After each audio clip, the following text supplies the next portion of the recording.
नमस्कार साथियों, आप सभी का द मिश्रा क्लासेस में स्वागत है। आज हम इतिहास के छठे क्लास में उपस्थित हैं और आज इस क्लास में हम मगध साम्राज्य का उदय, उसकी भौगोलिक स्थिति, ये सब के विषय में पढ़ेंगे। ठीक है, तो क्लास शुरू करने से पहले आप सभी जितने भी हमारे झारखंड से संबंधित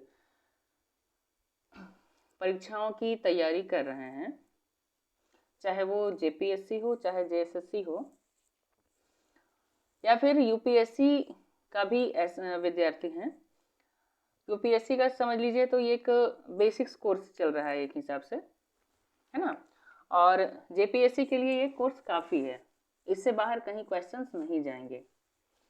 तो ये क्लास जो है सो जेपीएससी के विद्यार्थियों के लिए भी, यूपीएससी के विद्यार्थियों के लिए भी, जेएसएससी के विद्यार्थियों के लिए भी, सबके लिए समान रूप से उपयोगी होगी। तो जितने भी मेरे विद्यार्थी हैं और जिन तक मेरा ये वीडियो पहुंच रहा है, उनसे मेरा अनुरोध है कि जितने भी आपके जान पहचान के लोग हैं जो प्रतियोगिता परीक्षाओं की तैयारी में लगे हुए हैं, उन सभी को मेरा वीडियो भेजें, चैनल को सब्सक्राइब करने के लिए कहें, ताकि जितने भी मैं वीडियो बनाऊं, जिस टॉपिक पे बनाऊं, वो उन तक बहुत आसानी से पहुंच जाए। बस यही काम आपको करना है, ठीक है।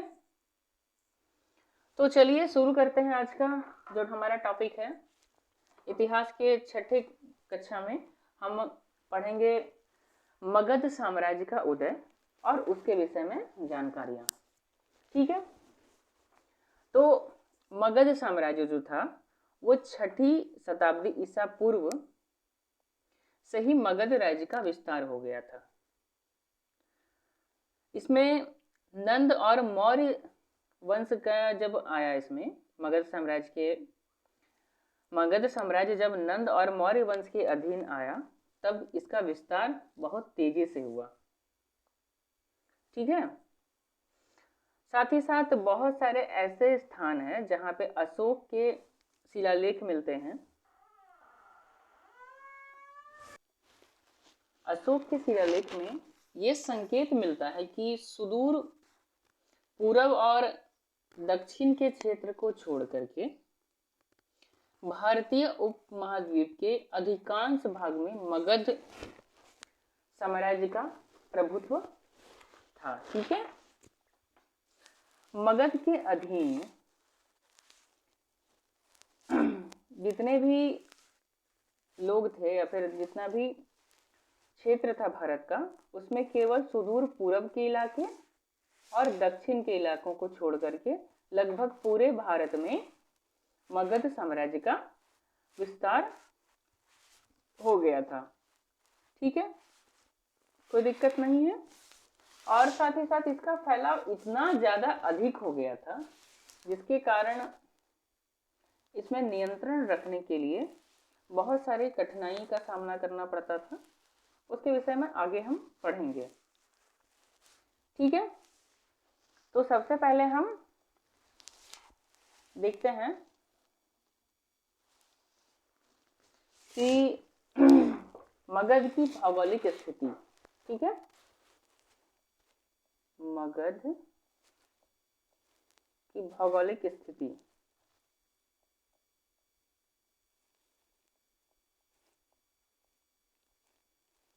भौगोलिक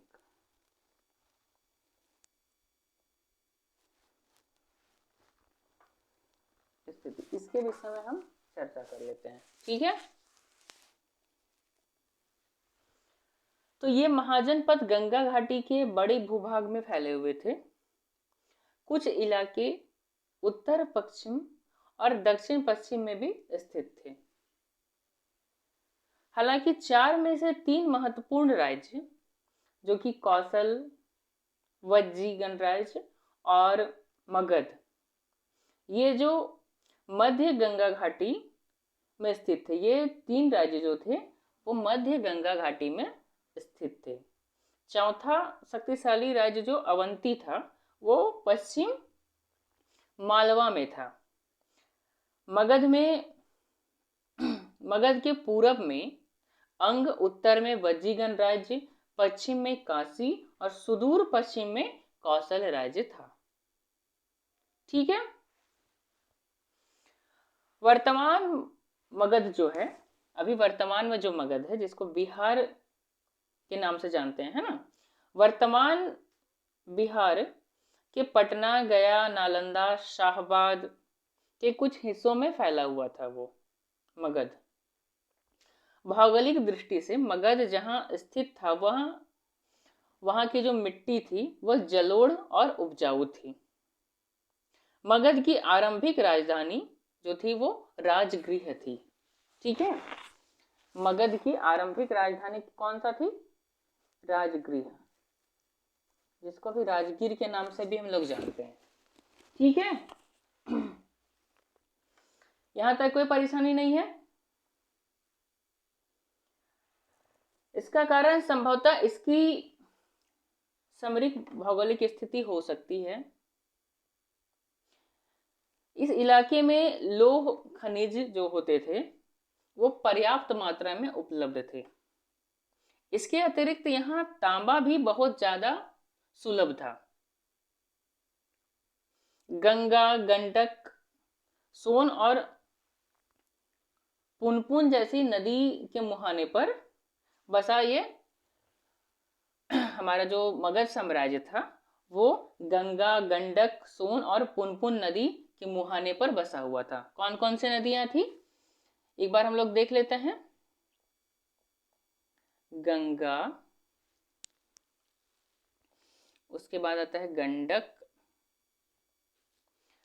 उसके बाद आता है सोन, उसके बाद आता है एक पुनपुन नदी है। ठीक है। इसी के मुहाने पर ये मगध साम्राज्य बसा हुआ था। ठीक है। मौर्यों ने पाटलिपुत्र को मगध की राजधानी बनाया। जो मौर्य साम्राज्य के मौर्य यानी कि उनके जो संस्थापक थे चंद्रगुप्त मौर्य, उसके विषय में आगे हम जानेंगे। उन्होंने मगध की राजधानी को पाटलिपुत्र बनाया। ठीक है। मगध ने विभिन्न राज्यों के साथ संपर्क स्थापित करने में नदी मार्ग का उपयोग किया था। ठीक है। साथ ही साथ भारी भरकम सामान जो होते थे वो नदी के रास्ते ही यहां से वहां यानी कि सुगम यातायात के साधन भी वो प्रोवाइड करवाता था। कौन? नदी। ठीक है। इस प्रकार अपने समकालीन शक्तियों या फिर अपने समकालीन शक्तिशाली राज्यों की अपेक्षा जो थी मगध को बहुत ज्यादा प्राकृतिक लाभ प्राप्त हुआ था। क्या क्या प्राकृतिक लाभ प्राप्त हुआ था देखिए। तो सबसे पहले यहाँ पे देखिए एक नदी के किनारे बसा हुआ था यानी कि जल मार्ग। जल मार्ग इसको मिल गया। साथ ही साथ यहाँ बहुत सारे खनिज मिलते थे मगध के सीमाओं के अंदर। ठीक है। जिसमें लोहा जो था वो बहुत महत्वपूर्ण था क्योंकि इससे औजार बनाने का काम किया जाता था। ठीक है। साथ ही साथ और भी हम यदि देखें तो यहाँ पे घने जंगल उपस्थित थे जिसमें हाथियों की संख्या बहुत ज्यादा थी। तो सेनाओं के लिए हाथी भी कहीं बाहर से ढूंढना नहीं पड़ता था इन लोगों को। ठीक है। जिस कारण से ये दूसरे राज्यों की अपेक्षा, दूसरे साम्राज्यों की अपेक्षा मगध कहीं ज्यादा शक्तिशाली था। ठीक है। मगध के दक्षिण पश्चिम में अवंती, इसके उत्तर पश्चिम में कौशल और उत्तर में वणिजगण राज्य। और देखिए इसके चारों साइड के हम देख लेते हैं, है ना। तो इसके उत्तर पश्चिम में कौन सा था? कोसल राज्य था। ठीक है। उसके उत्तर में वज्जी नाम का एक साम्राज्य था, जिसको वज्जी गणराज्य के नाम से जानते हैं। ठीक है। और दक्षिण पश्चिम में कौन सा था? अवंती। ठीक है। ये इसके आसपास के गणराज्य या साम्राज्य थे। ठीक है। 6ठी शताब्दी ईसा पूर्व मगध के समान ही ये भी शक्तिशाली थे। ठीक है। ये तीनों जो हम लिखे, ये मगध के समान ही लगभग शक्तिशाली गणराज्य थे उस टाइम में। ठीक है। कब? 6ठी शताब्दी ईसा पूर्व में। ठीक है, कोई परेशानी नहीं है। आगे देखते हैं कि हाल के शोधों से ही यह स्पष्ट है कि लौह की सुगम प्राप्ति ने दो राज्य यानी कि मगध और अवंती के विकास में भरपूर योगदान दिया था। अभी बताएं कि लोहा का बहुत ज्यादा यहाँ पे उपलब्धता थी, जिस कारण से मगध और अवंती दोनों ही जो साम्राज्य थे उनके विकास में लोहा बहुत महत्वपूर्ण भूमिका निभाया था। ठीक है। इससे क्या क्या बनता था? इससे हम हथियार बना सकते थे, हथियार बन सकता था, कृषि का औजार बन सकता था। ठीक है, कृषि के औजार। ठीक है। तो ये सब जो है सो लोहे से लोहा प्राप्त या फिर लोहे की बहुत ज्यादा बहुलकता के कारण, अधिकता के कारण ये सब संभव हो सका था। हथियार और कृषि के औजार बनाना बहुत सुगम था यहाँ पे। ठीक है। जब हम कृषि का औजार बना लेते हैं तो उससे क्या होता है कि कृषि और ज्यादा सुगम हो जाता है। कृषि ज्यादा सुगम होगा तो लोग भूखे नहीं मरेंगे, लोगों के पास अनाज होगा, और ज्यादा अनाज होने पर वो क्या करेंगे? उसे बेचेंगे या व्यापार करेंगे, जिससे दूसरे राज्यों का भी धन मगध में या फिर अवंती में आ जाता था, जिस कारण से वो और ज्यादा समृद्ध हुए। ठीक है। यहाँ पे देख लिया लोहे का क्या भूमिका था इन दोनों राज्यों को या दोनों साम्राज्यों के को ऊपर उठाने में। ठीक है, समझ में आ गया? यहां तक कोई दिक्कत नहीं है।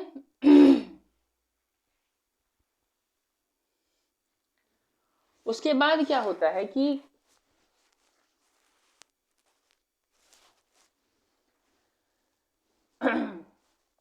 अवंती और जो मगध एक दूसरे के आमने सामने के ही थे, और दोनों बड़े गणराज्य थे, बड़े राज्य थे, बड़े साम्राज्य थे। ठीक है। जिस कारण से अवंती जो था वो मगध का सबसे बड़ा दुश्मन भी साबित हुआ। ठीक है।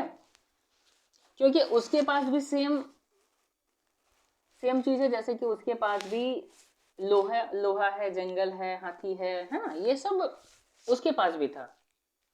ठीक है। तो ये दोनों के बीच टक्कर चलता था, एक हिसाब से समझ लीजिए तो।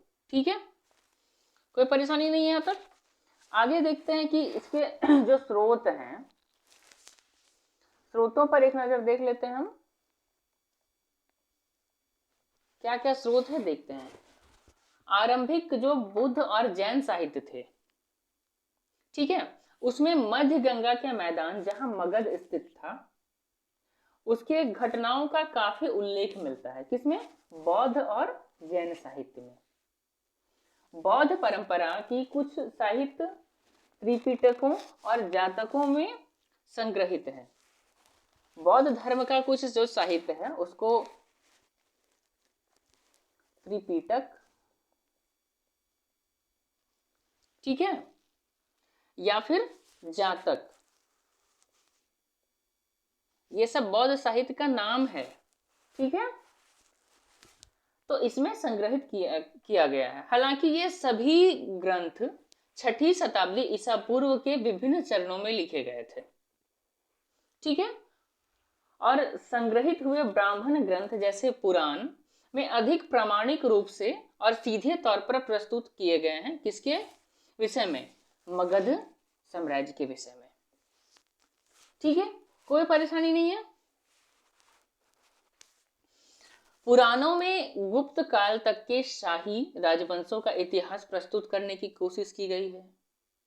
महावंश और दीपवंश प्रमुख परवर्ती बौद्ध ऐतिहासिक ग्रंथ है जिसका संग्रहण श्रीलंका में हुआ था, या फिर श्रीलंका में अभी भी उसका संग्रहण है। ठीक है, ये ग्रंथ अशोक के शासन काल के महत्वपूर्ण स्रोत हैं। इसके अतिरिक्त दिव्यावदान नाम का एक किताब है। दिव्यावदान भारत के बाहर तिब्बत और चीनी स्रोत में एक सुरक्षित महत्वपूर्ण बौद्ध ग्रंथ है। ठीक है, तो अशोक जो है सो क्या होता है कि अंत में आगे पढ़ेंगे हम, लेकिन थोड़ा शॉर्ट में बता देते हैं एक चीज कि अशोक जब कलिंग का युद्ध हुआ था, कलिंग के युद्ध के बाद वो अस्त्र शस्त्रों को त्याग दिए थे और बौद्ध धर्म को अपना लिए थे, और धम्म के प्रचार के लिए अपने बहुत सारे लोगों को यहाँ वहाँ सुदूर क्षेत्रों में भेजे थे। ठीक है, तो वहीं कुछ लोग जो है जो तिब्बत गए थे, कुछ लोग श्रीलंका गए थे, तो वहीं इसीलिए अलग अलग जगहों से बौद्ध धर्म के जो ग्रंथ मिले हैं उसमें अशोक का एक महत्वपूर्ण योगदान है। ठीक है, आगे हम पढ़ेंगे इसके विषय में बहुत विस्तार से। तो एक बार हम देख लेते हैं कि कौन कौन से साहित्य हैं जिसमें अशोक के द्वारा या फिर मगध साम्राज्य के विषय में बताया गया है। ठीक है, तो सबसे पहला जो था एक मिलता है पुराण में। ठीक है, पुराण में मिलता है। उसके बाद दो और बौद्ध साहित्य हुए, उसको बोलते हैं महावंश, महावंश, और दूसरा होता है दीपवंश। ये दोनों बौद्ध साहित्य है। साथ ही साथ एक और बौद्ध साहित्य हुआ। ये महावंश और दीपवंश जो है तो दोनों कहाँ पे मिले हैं? श्रीलंका में अभी। ठीक है, और एक हुआ दिव्यावदान। दिव्यावदान ये जो है वो कहाँ पे मिला है? तिब्बत में। ठीक है, तो इन सभी ग्रंथों से हमें मगध साम्राज्य के विषय में बहुत सारी जानकारियां मिलती है। उसके बाद क्या होता है कि हम साहित्यिक स्रोत देख लिए, उसके बाद आता है विदेशी स्रोत। ठीक है, विदेशी स्रोत, इसमें क्या है कि विदेशी स्रोतों से प्राप्त सूचनाएं अपेक्षाकृत अधिक प्रासंगिक और लगभग समकालीन है। वही टाइम का ये सब विदेशी स्रोत जो हैं, इनमें यूनानी और लैटिन के क्लासिकल ग्रंथ, कहाँ कहाँ के? यूनान के और लैटिन के क्लासिकल ग्रंथ, यानी कि पुराने ग्रंथ कह सकते हैं इसमें, क्लासिकल ग्रंथ।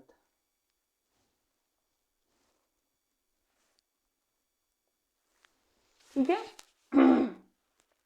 इसमें से बहुत सारा बौद्ध धर्म या फिर मगध साम्राज्य के विषय में जानकारी मिलती है। ठीक है, यह उन लोगों का लिखा हुआ यात्रा वृतांत है जिन्होंने उस समय भारत का भ्रमण किया था।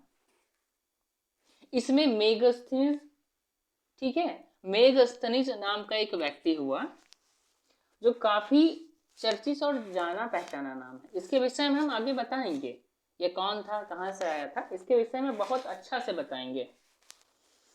ठीक है, ये चंद्रगुप्त के टाइम में भारत आया था। ठीक है, और चंद्रगुप्त मौर्य के दरबार में भी यह गया था। ठीक है, मेगास्थनीज का वृत्तांत हमें प्रथम शताब्दी ईसा पूर्व के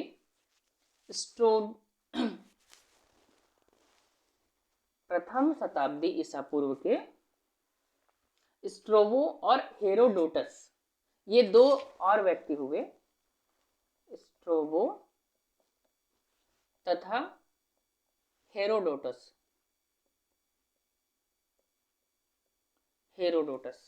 ठीक है।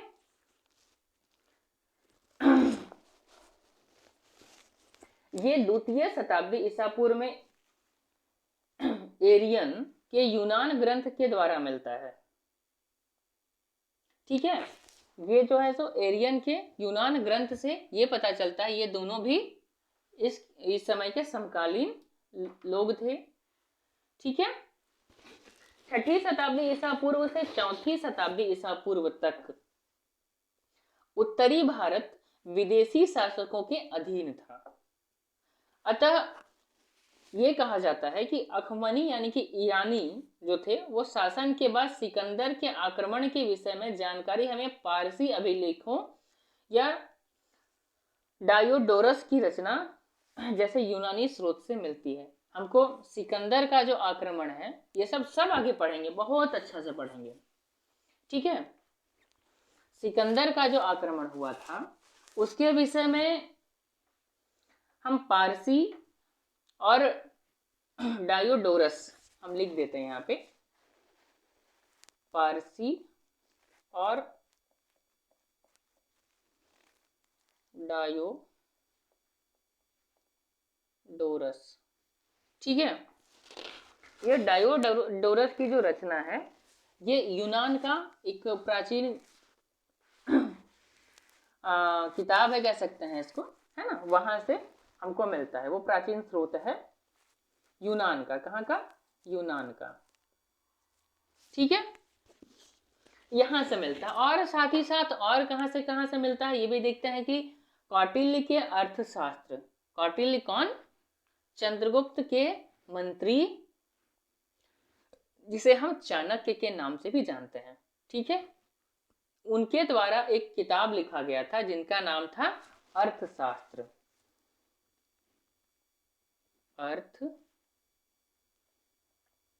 देखिए एक बात बता देते हैं, ये अर्थशास्त्र जो है सो ऐसा नहीं समझ रहे कि इकोनॉमिक्स का किताब है। ठीक है, ये पॉलिटी का किताब है, एक हिसाब से समझिए तो राजनीतिक विज्ञान है। ठीक है, ये किसके द्वारा लिखा गया था? चाणक्य के द्वारा। ठीक है, या इसको हम कौटिल्य भी कहते हैं, कौटिल्य। ठीक है, तो कौटिल्य के अर्थशास्त्र को एक महत्वपूर्ण स्रोत माना जाता है। क्यों? क्योंकि चाणक्य जो है सो कहीं ना कहीं ऐसा कहा जाता है कि चंद्रगुप्त मौर्य को गद्दी पर बैठाने वाले चाणक्य ही थे। ठीक है, हाल में ही अर्थशास्त्र के लेखन काल के संबंध में नए विचार सामने आए हैं, जिसके अनुसार इस ग्रंथ का लेखन पूर्ण रूप से मौर्य काल में नहीं हुआ था। सांख्यिकी गणना के आधार पर यह मान्यता सामने आई है कि अर्थशास्त्र कुछ अध्यायों का लेखन ईसा काल के बाद की प्रथम 2 शताब्दियों में हुआ था। अभी के हाल फिलहाल के जो शोध आए हैं इसमें से ये कहा गया है कि अर्थशास्त्र जो किताब है कौटिल्य के द्वारा जो लिखित है वो पूर्ण रूप से चंद्रगुप्त मौर्य के काल में नहीं लिखा गया था, ऐसा कहा जाता है। ऐसा खोज में पाया गया है कि इसके कुछ अध्यायों का जो लेखन है वो ईसा पूर्व मतलब ईसा के जो दूसरी शताब्दी या 2 शताब्दियों में हुआ था। ठीक है, ईसा के बाद। हाँ, जैसे कि इसमें 2 होता है ना, हमको बताया थे ईसा पूर्व और ईसा, तो ईसा के 2 शताब्दियों के बीच में ये हुआ था। इसके बावजूद बहुत सारे ऐसे विद्वान हैं जो ऐसा मानते हैं कि अर्थशास्त्र का जो लेखन है वो चंद्रगुप्त मौर्य या मौर्य काल में ही हुआ था। उसकी मान्यता है कि मूल ग्रंथ चंद्रगुप्त मौर्य के मंत्री कौटिल्य के द्वारा लिखा गया था।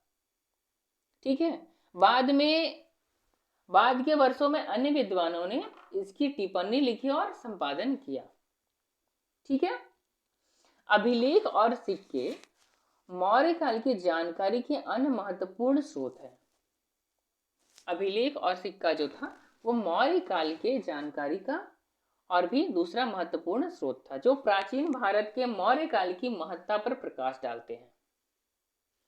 ठीक है। हालांकि इस काल में सिक्के पर राजा का नाम अंकित नहीं होता था और उन्हें पंचमार्क सिक्के कहा जाता था। कौन सा सिक्का कहा जाता था? पंच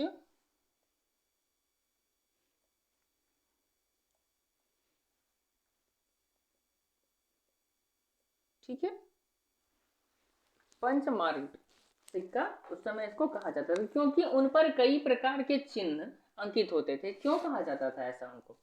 क्योंकि उनके ऊपर बहुत सारे चिन्ह अंकित होते थे। हालांकि इस प्रकार पंचमार्क सिक्के लगभग 5वीं शताब्दी ईसा पूर्व से ही मिलने लगे थे, परंतु मौर्य काल के पंचमार्क सिक्के इस दृष्टि से महत्वपूर्ण थे कि वे शायद एक केंद्रीय प्राधिकरण द्वारा जारी किए जाते थे, क्योंकि उन चिन्हों में एक रूपता थी।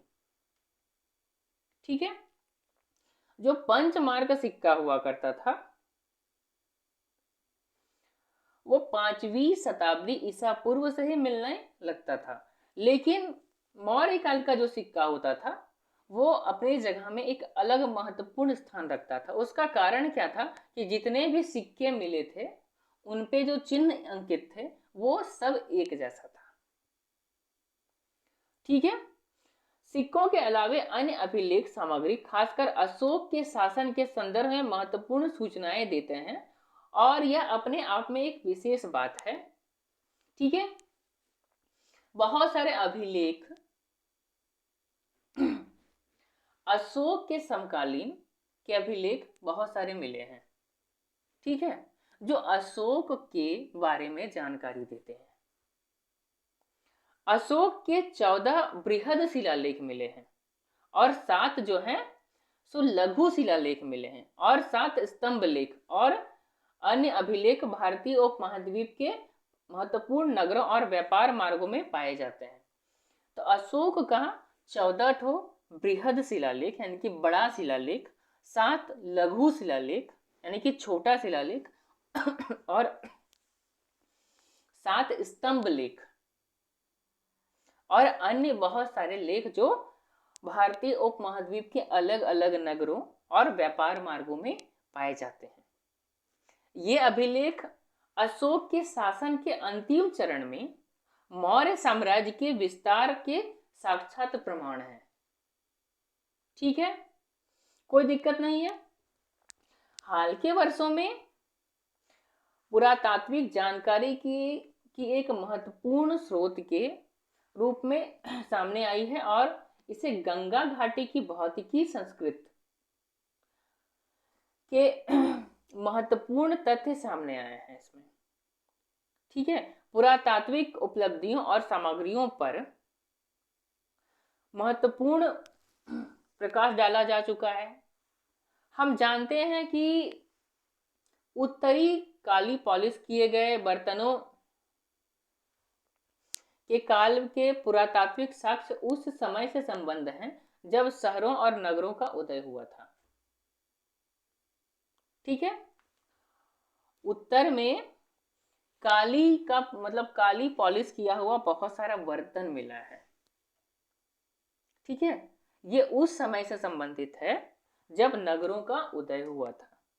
पुरातात्विक साक्ष्य इस तथ्य को सामने लाते हैं कि मौर्य काल के लोगों के भौतिक जीवन में और भी परिवर्तन आए थे। ठीक है। पुरातात्विक की सहायता से हम यह भी जान सकते हैं या जान पाते हैं कि भौतिक संस्कृति के कई गंगा घाटी के बाहर फैलने लगे थे और मौर्य काल से वो संबंधित थे। ठीक है, यहां तक समझ में आ गया? कोई परेशानी होगा तो आप जरूर पूछ लीजिएगा। ठीक है,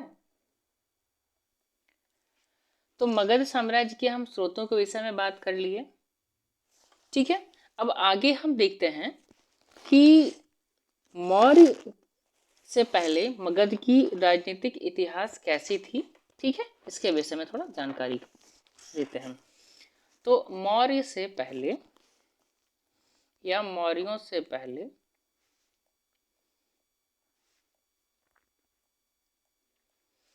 मगध। ठीक है, अब इसके विषय में थोड़ा और डीपली हम जान लेते हैं क्या है नहीं है ना, इससे पहले कौन थे कौन नहीं थे। तो शुरुआत हम करते हैं बिंबिसार से, या हर्यक वंश इसको कहते हैं। ठीक है, बिंबिसार के कौन से वंश के थे? हर्यक वंश। हर्यक वंश। ठीक है, इनके कौन थे? बिंबिसार।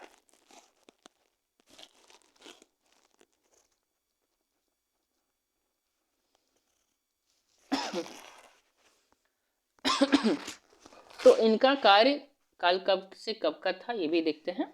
ठीक है, तो ईसा पूर्व 6ठी से 5वीं शताब्दी के दौरान बिंबिसार के नेतृत्व में मगध मध्य गंगा के मैदान के प्रमुख दावेदार के रूप में तेजी से उभरा।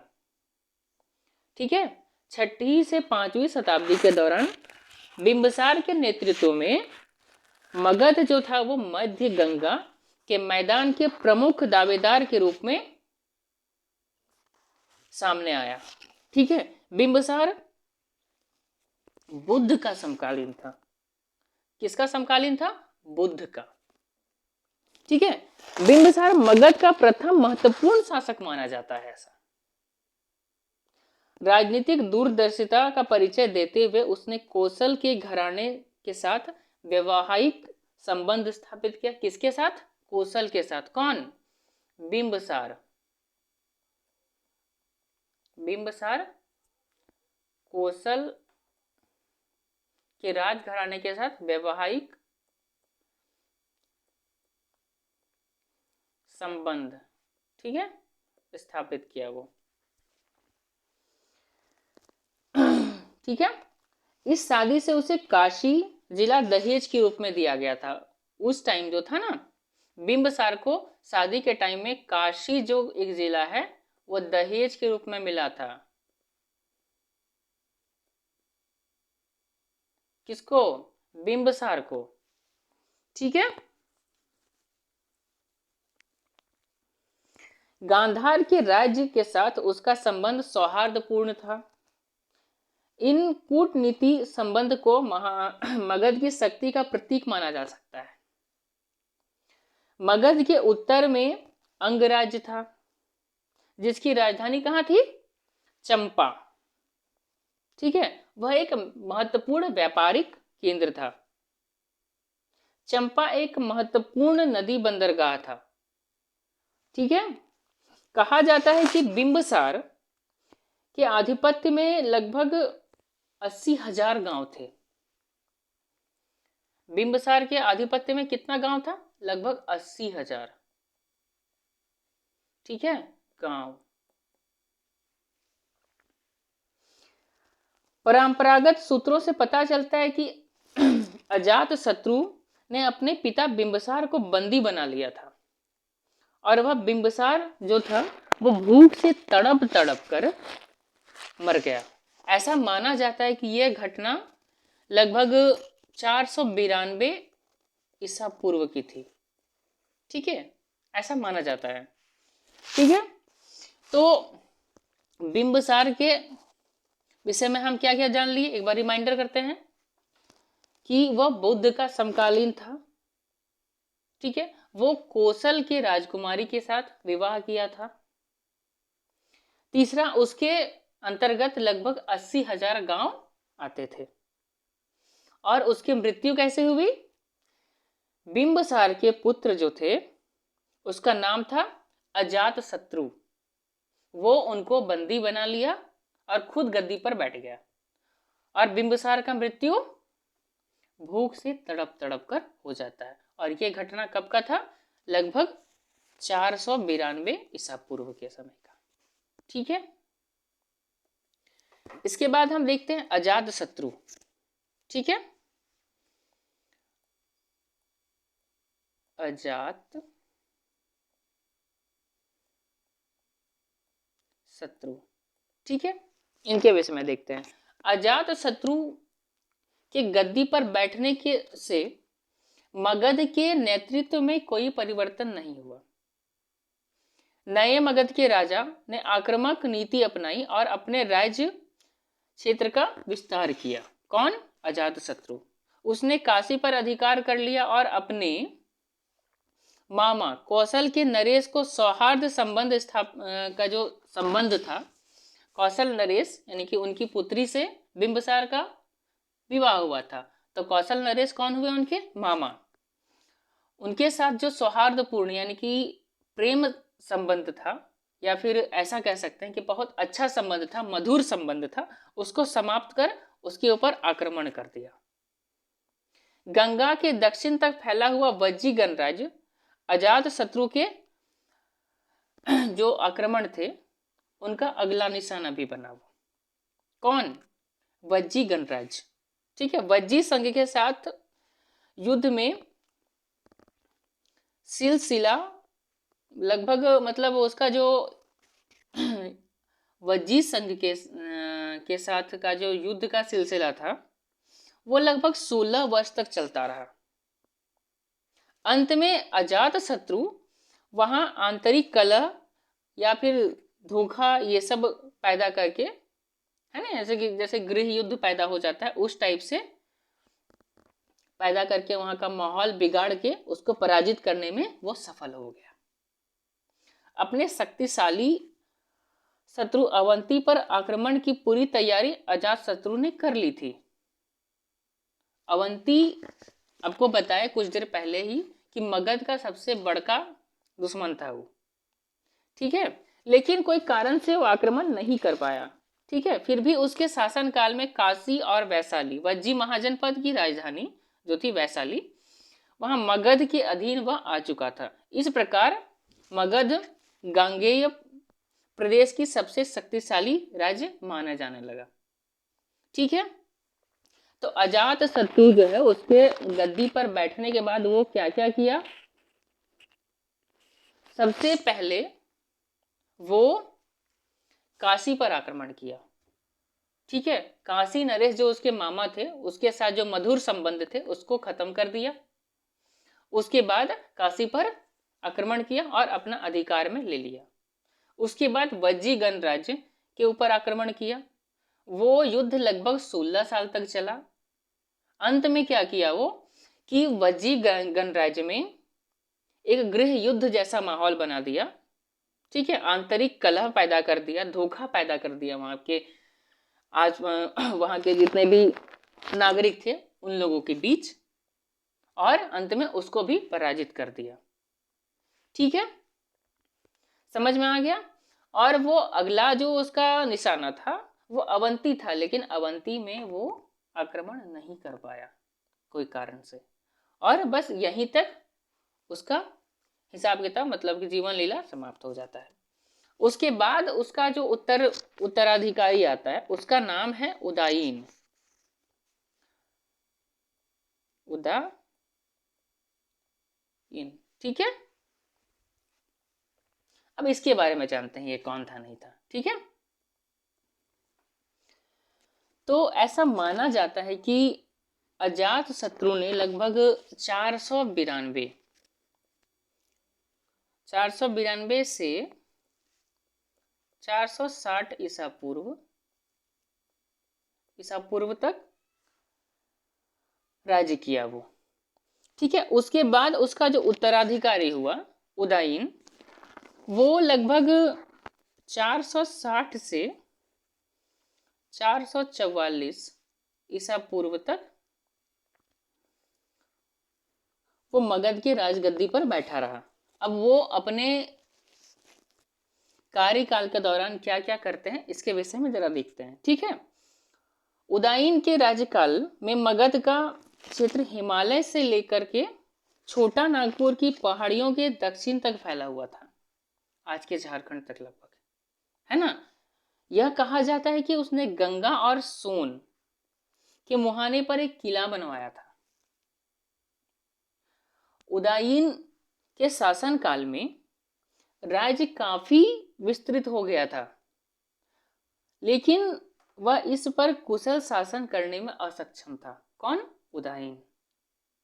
उदयन के बाद 4 शासक एक के बाद एक गद्दी पर बैठते आए, परंतु ये अयोग्य सिद्ध हुए। ऐसा माना जाता है कि अंतिम राजा को मगध की जनता ने सिंहासन से उतार दिया था। ठीक है, लगभग 413 ईसा पूर्व का ये बात है। इस समय क्या हुआ था कि बनारस के राज्यपाल शिशुनाग को ही यहाँ का राजा नियुक्त कर दिया गया था।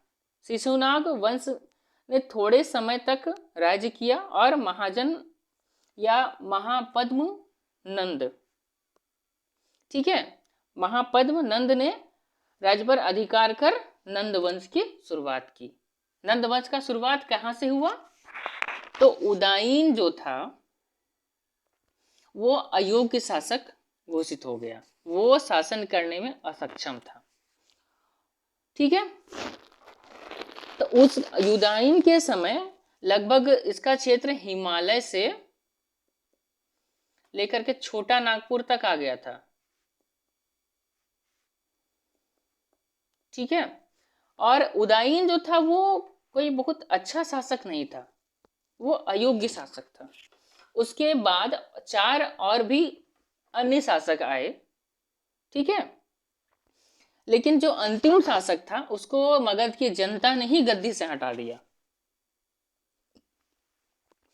1413 ईसा पूर्व में बनारस का एक राज्यपाल शिशुनाग हुआ, जिसका या फिर जिसको बाद में राजा नियुक्त कर दिया गया। कहाँ का? मगध का। ठीक है, उसके बाद शिशुनाग वंश ने थोड़े ही समय तक शासन किया। उसके बाद क्या होता है, महापद्म नंद नाम का एक आदमी होता है, एक व्यक्ति होता है, जो धीरे धीरे मगध के ऊपर अधिकार कर लेता है और वो नंद वंश का शुरुआत कर देता है। ठीक है, यहां तक समझ में आ गया। आगे हम नंद वंश को देखते हैं। तो आगे हम नंद वंश को देखते हैं। ठीक है, नंद वंश ये 326 ईसा पूर्व में उत्तरी पश्चिमी भारत का सिकंदर के समय मगध और लगभग संपूर्ण गंगा के मैदान में नंद वंश का शासन था। ये लगभग 326 ईसा पूर्व का बात कर रहा है। ये किसका समय था, कुछ याद है? सिकंदर का। ठीक है, इस टाइम नंद वंश का संपूर्ण मगध के ऊपर शासन था। यहीं से भारतीय इतिहास का ऐतिहासिक काल शुरू होता है। इसी कारण नंदों को कभी कभी भारत का प्रथम साम्राज्य निर्माता भी कहा जाता है। ठीक, उन्हें केवल मगध का राज्य विस्तार या विरासत में मिला। ठीक है, उन्हें मगध का राज्य जो था वो विरासत में मिला और उसके बाद उन्होंने उसकी सीमाओं का काफी विस्तार किया। ठीक है, प्रवृत्ति पुराण ग्रंथों में महापद्मनंद जो थे, महापद्मनंद जो नंद वंश के संस्थापक थे, उनका उल्लेख जो है सो क्षत्रियों के विनाशकर्ता के रूप में हुआ है।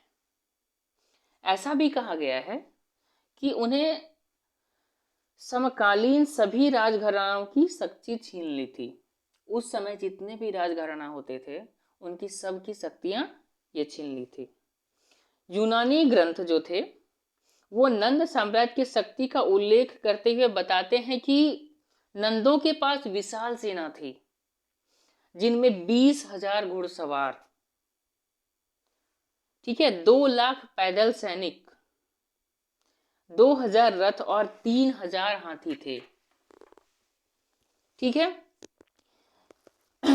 इस बात के संकेत भी मिले हैं कि नंदों का संबंध दक्कन के दक्षिणी भारत से भी था। दक्कन का जो पठारी क्षेत्र है ना, वहां से भी इनका संबंध था। किसका? नंद वंश का। ठीक है, राजा एक राजा हुआ जिनका नाम हुआ खारवेल। क्या नाम था उनका? खारवेल। ठीक है, कि एक खारवेल का एक हाथी गुफा अभिलेख में इस बात का संकेत है कि कलिंग यानी कि आधुनिक उड़ीसा जिसको कहते हैं अभी हम, के कुछ हिस्सों पर भी नंद वंश का अधिकार था। राजा खारवेल का शासनकाल प्रथम शताब्दी ईसा पूर्व मध्य में था। ठीक है, खारवेल का शासनकाल कब था?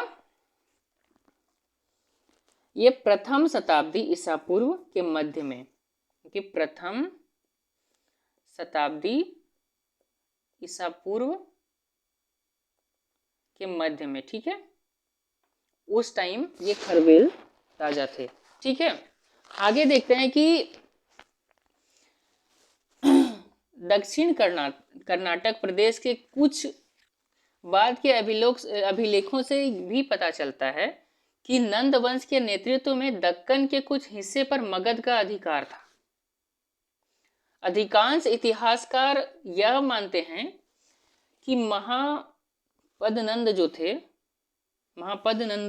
जो थे वो उनके शासन काल के अंतिम चरण में मगध साम्राज्य के विस्तार और सुदृढ़ीकरण का पहला चरण समाप्त हो गया था। सिकंदर के आक्रमण के हवाला यानी कि सिकंदर के आक्रमण का हवाला देते हुए यूनानी ग्रंथ उल्लेख करते हैं कि इस समय उत्तर पश्चिमी क्षेत्र छोटे छोटे राजवंशों के बीच विभक्त था। यह भी स्पष्ट है कि मगध राज्य और यूनानी विजेता के बीच कोई युद्ध नहीं हुआ था। यूनानी विजेता किसे कहा जाता है? किसे कहा जाता है?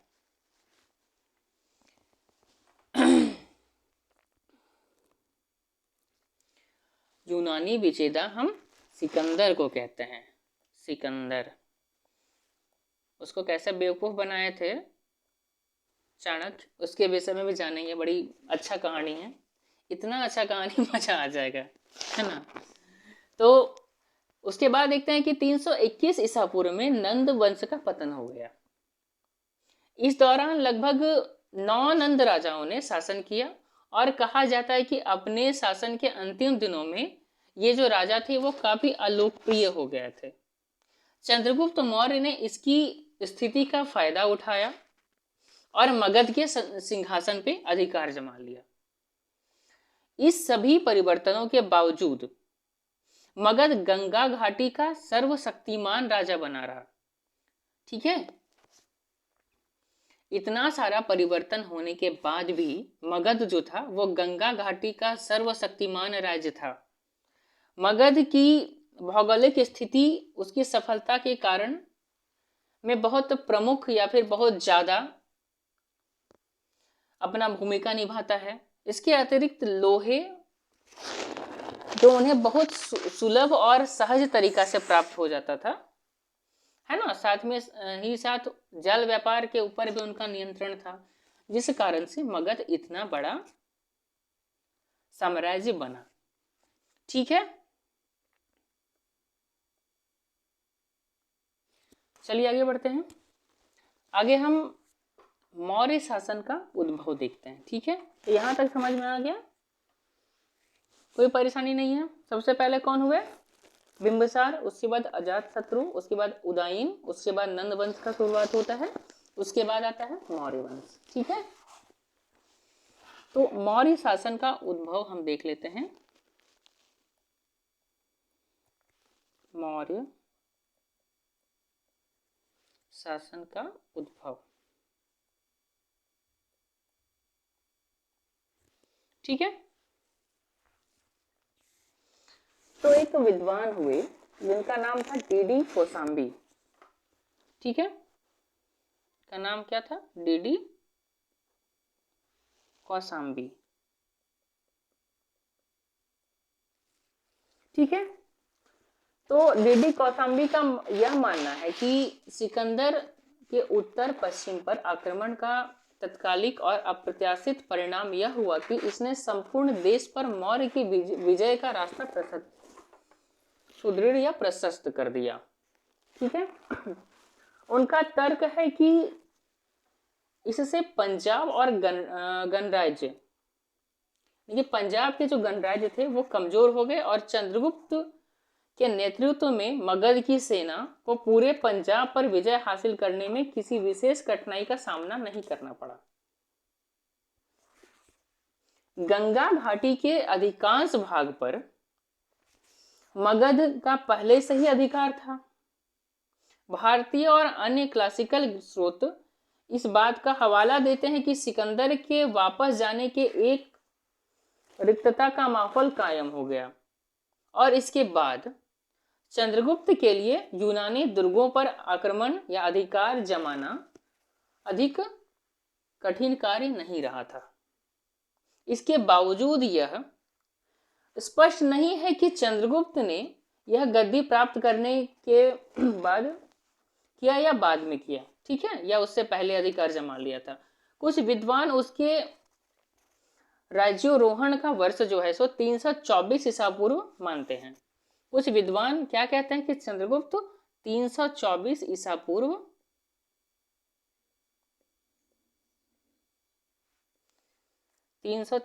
पूर्व में मगध की गद्दी पर बैठे, कुछ ऐसा मानते हैं, ठीक है। लेकिन अब जो है सो 321 जो है 321 ईसा पूर्व ये सर्वमान्य हो गया, सब लोग 321 ईसा पूर्व को मानते हैं अभी, ठीक है। भारतीय परंपरागत स्रोत के अनुसार चंद्रगुप्त ने कौटिल्य जो एक ब्राह्मण थे उनके चाणक्य या विष्णुगुप्त के नाम से भी उनको जाना जाता है, ठीक है, उन्हीं के सहायता से मगध का सिंहासन वो प्राप्त किया था, ठीक है। 6वीं शताब्दी ईस्वी में लिखे नाटक में भी कहा गया है कि 25 वर्ष की आयु में जिस समय चंद्रगुप्त ने नंद वंश को अपदस्थ कर दिया था उस समय चंद्रगुप्त एक कमजोर शासक था और वास्तविक सत्ता किसके हाथ में थी, चाणक्य के हाथ में, ठीक है। अर्थशास्त्र के लेखक जो थे वो चाणक्य के बारे में बताया जाता है, वो क्या बताया जाता है उनके बारे में कि वह न केवल युद्ध और राजनीतिक सिद्धांतों का उनके पास ज्ञान था बल्कि वह राज्य को ध्वस्त होने से बचाने के लिए उपायुक्त, यानी कि उनके चंद्रगुप्त के राज्य को ध्वस्त होने से के लिए उपयुक्त जितने भी राज्य और समाज के संगठन के विषयों की अच्छी जानकारी उनके पास थी। किनके पास, चंद्रगुप्त मौर्य के मंत्री चाणक्य के पास। हालांकि चंद्रगुप्त के शासन के आरंभिक वर्ष बहुत ही कम तथ्य, मतलब उसका जो कह सकते हैं कि उसके जो आरंभ का वर्ष था, चंद्रगुप्त मौर्य के शासन का आरंभ का वर्ष, उसका बहुत कम ही तथ्य जो है सो प्रकाश में आए थे, यानी कि सामने आया। परंतु अधिकांश इतिहासकार इस बात से सहमत हैं कि मौर्य परिवार का संबंध किसी निम्न जाति या कबीले से था। किसका, चंद्रगुप्त का। कुछ तथ्य इस बात का संकेत करते हैं कि चंद्रगुप्त अंतिम नंद राजा और निम्न जाति के स्त्री मूरा का पुत्र था। कुछ लोग ऐसा कहते हैं कि चंद्रगुप्त जो थे वो जो नंद वंश का अंतिम शासक था उनका, और एक निम्न जाति स्त्री जिनका नाम था मूरा, ठीक है, उसका पुत्र था, ऐसे कहा जाता है, ठीक है। और कुछ लोग मानते हैं कि वो निम्न जाति के कोई कबीले से आते थे, ठीक है, कोई परेशानी नहीं है। तो कुछ विद्वान क्या कहते हैं कि नंद वंश के अंतिम शासक और एक निम्न जाति की स्त्री जिनका नाम मूरा था, उसका पुत्र चंद्रगुप्त था।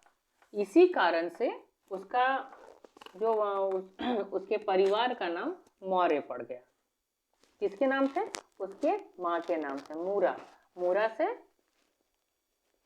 मौर्य। ठीक है, कोई दिक्कत नहीं यहां तक? चलिए आगे देखते हैं हम लोग।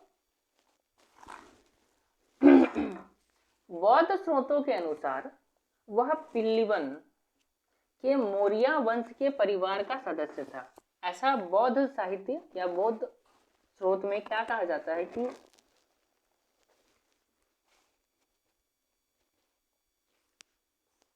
पिल्लिवन एक के पिल्लिवन के मौर्य वंश से उनका संबंध था, ऐसा कहा जाता है जिसमें बौद्ध साहित्य में, ठीक है, साहित्य में कोई परेशानी नहीं है।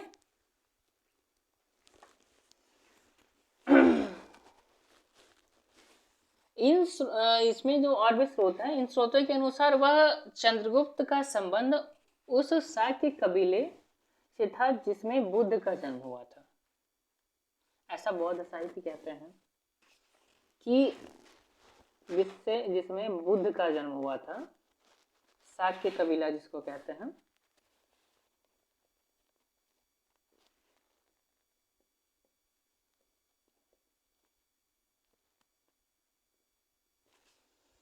शाक्य कबीला जिसमें बुद्ध का जन्म हुआ था, उनका संबंध भी मौर्य वंश से, या फिर चंद्रगुप्त मौर्य का संबंध शाक्य कबीले से था, ऐसा बौद्ध साहित्य में कहा जाता है। ठीक है, उसके बाद अप्रत्यक्ष रूप से इसका अर्थ यह है कि चंद्रगुप्त एक पुराने सरदार का वंशज था और इस प्रकार उसका संबंध किसी न किसी प्रकार से क्षत्रिय कुल से था। पुराणों में नंद वंश और मौर्य राजवंश का कोई संबंध नहीं बताया गया है, परंतु वे भी मौर्य को शूद्र का दर्जा देते हैं। किसमें? पुराणों में। हालांकि ब्राह्मण ग्रंथों की यह समझ भी उस आरंभिक मगध के साम्राज्य पर या उसके समाज पर आधारित थी। ठीक है, जिसमें अनैतिकता का बोलबाला था और जाति संकर या मिश्रित थी। ठीक है, क्लासिकल ग्रंथ में भी अंतिम नंद राजा और चंद्रगुप्त का उल्लेख है। ठीक है, परंतु वे इन दोनों राजवंशों में किसी संबंध का बात नहीं करते हैं। ये दोनों राजवंश का कोई संबंध नहीं है, ऐसा कहा जाता है। ठीक है, ऐसा भी कहा जाता है कि चंद्रगुप्त का नाम गुप्त लगा होना, या भी चंद्रगुप्त के नाम में गुप्त लगा होना और अशोक द्वारा अपनी बेटी की शादी विदिशा के व्यापारी से करना, इस तथ्य की पुष्टि करता है कि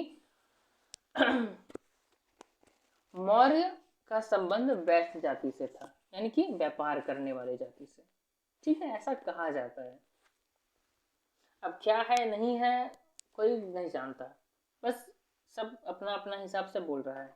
ठीक है, हालांकि मौर्य जाति का संबंध की स्थिति स्पष्ट नहीं है, परंतु यह उल्लेखनीय है कि इस राजवंश के अधिकांश महत्वपूर्ण राजाओं ने अपने जीवन में अंतिम समय में असनातनीय धर्मों का ही अपनाया है। इसके जितने भी मैक्सिमम मुख्य शासक जो लोग थे वो सब असनातनी धर्म, ठीक है, जो हिंदू धर्म से परे धर्म, अलग, कोई बौद्ध धर्म अपना लेता है, कोई जैन धर्म अपना लेता है, इस टाइप का काम करता है ये लोग। ठीक है,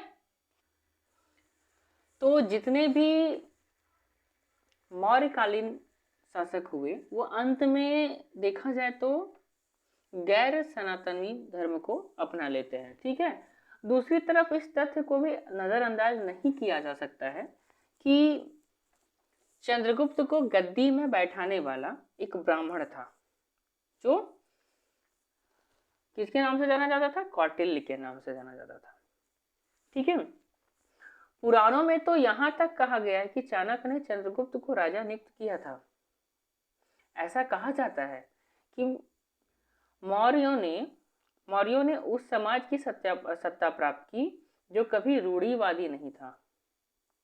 उत्तर पश्चिमी में विदेशियों के साथ काफी संपर्क बना रहा। रूढ़िवादी ब्राह्मण परंपरा में हमेशा मगध को नीची दृष्टि से देखा गया है। मगध बुद्ध और महावीर के विचारों से काफी प्रभावित था। आगे जब हम देखेंगे तो पता चलेगा। इसी प्रकार एक सामाजिक और राजनीतिक अव्यवस्था के बीच चंद्रगुप्त मौर्य जो थे वो सिंहासन को प्राप्त करते हैं। ठीक है। तो मौर्य शासन का उद्भव हम देख लिए किस हिसाब से हुआ था। आगे हम आरंभिक चंद्रगुप्त मौर्य और बिंदुसार ये सब के बारे में जानेंगे। ठीक है। तो सबसे पहले हम चंद्रगुप्त मौर्य के विषय में जान लेते हैं। चंद्रगुप्त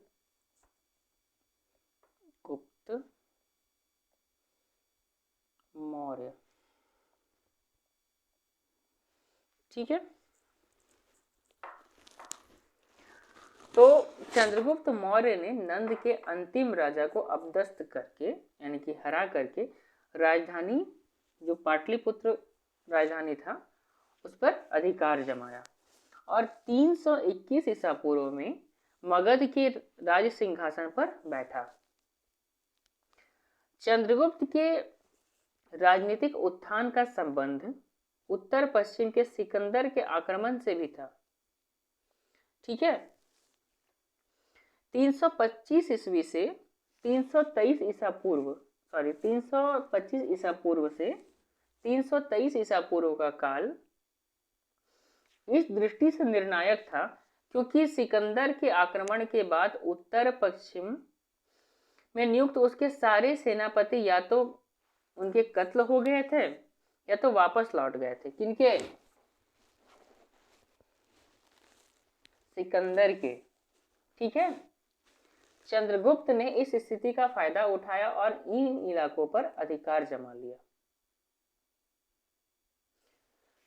यहाँ इस बात को लेकर विवाद है कि चंद्रगुप्त ने पहले नंद वंश को उखाड़ फेंका या पहले विदेशियों को हराया। इस बात पर थोड़ा मतभेद है।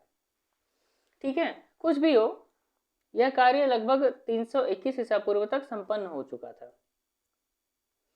ठीक है। और राज्य के सुदृढ़ीकरण का रास्ता प्रशस्त भी हो गया था।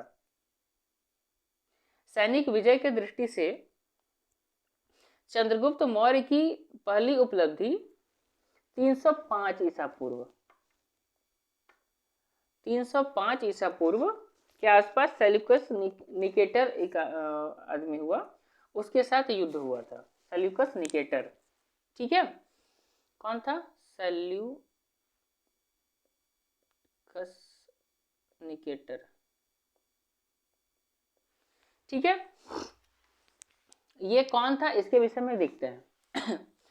सेल्यूकस जो था वो सिंध नदी के पश्चिमी प्रदेश पर राज्य करता था। कहाँ पे? सिंध नदी के पश्चिमी प्रदेशों पर वो राज्य करता था। 330 ईसा पूर्व के अंत में लंबे युद्ध के बाद चंद्रगुप्त की विजय हुई और यूनानी दूत के साथ एक संधि हुई। ये सेल्यूकस निकेटर कौन था? यूनान का एक दूत था, उसके साथ एक संधि हुआ। क्या संधि हुआ देखते हैं। इस संधि के मुताबिक चंद्रगुप्त ने सेल्यूकस को 500 हाथी दिए। बदले में चंद्रगुप्त यानी कि सेल्यूकस ने चंद्रगुप्त को अफगानिस्तान, बलूचिस्तान और सिंधु का पश्चिमी इलाका दे दिया और एक वैवाहिक संबंध भी स्थापित हुआ। सेल्यूकस का राजदूत मेगस्थनीज जो था, मेगस्थनीज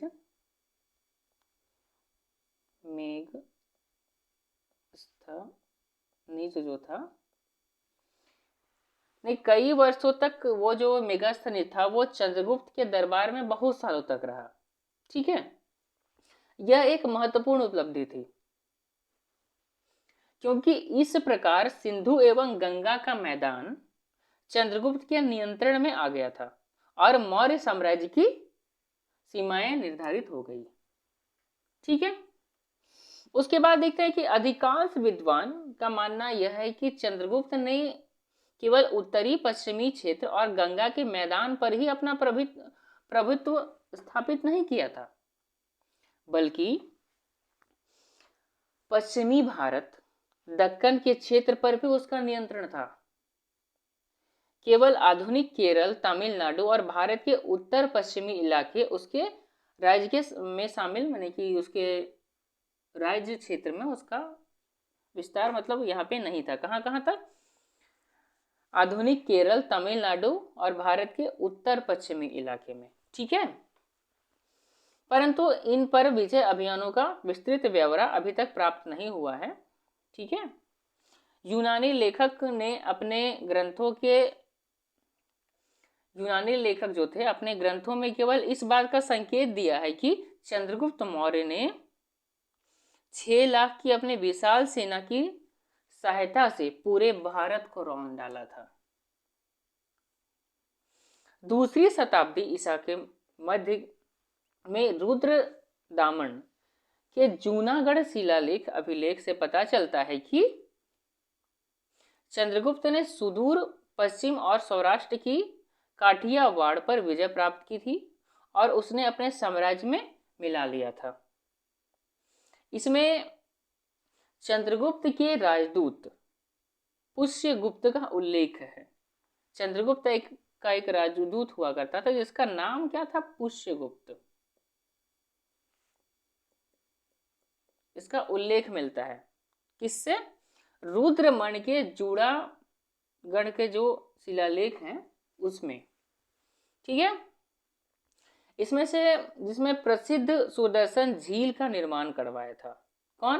पुष्यगुप्त। ये एक सुदर्शन झील है, प्रसिद्ध सुदर्शन झील है, उसका निर्माण करवाया था। इससे यह भी पता चलता है कि मालवा क्षेत्र पर भी चंद्रगुप्त ने विजय प्राप्त किया और वहां पे भी इसका नियंत्रण था।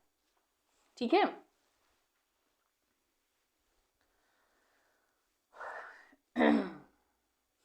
बाद के स्रोतों से यह पता चलता है कि दक्कन के क्षेत्र पर भी उसका अधिकार था। कुछ मध्ययुगीन पुरालेख में इस बात का उल्लेख है कि चंद्रगुप्त ने कर्नाटक के कुछ हिस्से को भी सुरक्षा प्रदान की थी। ठीक है, संगम ग्रंथ में प्रारंभिक तमिल लेख जिसको मोरियार का उल्लेख किया गया है इसमें, यानी कि संगम ग्रंथों में एक प्राचीन तमिल लेखक ने मोरियार का उल्लेख किया है। यह माना जाता है कि मौर्य का ही उल्लेख है। ऐसा मतलब एक मोरियार शब्द आता है संगम ग्रंथ, जो तमिल लोग के ग्रंथों में से एक है। ठीक है, वहां पे एक लेखक हुए जिन्होंने मोरियार शब्द का उपयोग किया था या फिर उल्लेख किया था। ऐसा माना जाता है कि मोरियार शब्द का जो उल्लेख उन्होंने किया था वो मौर्य वंश के लिए किया था। ठीक है, यहां तक समझ में आ गया?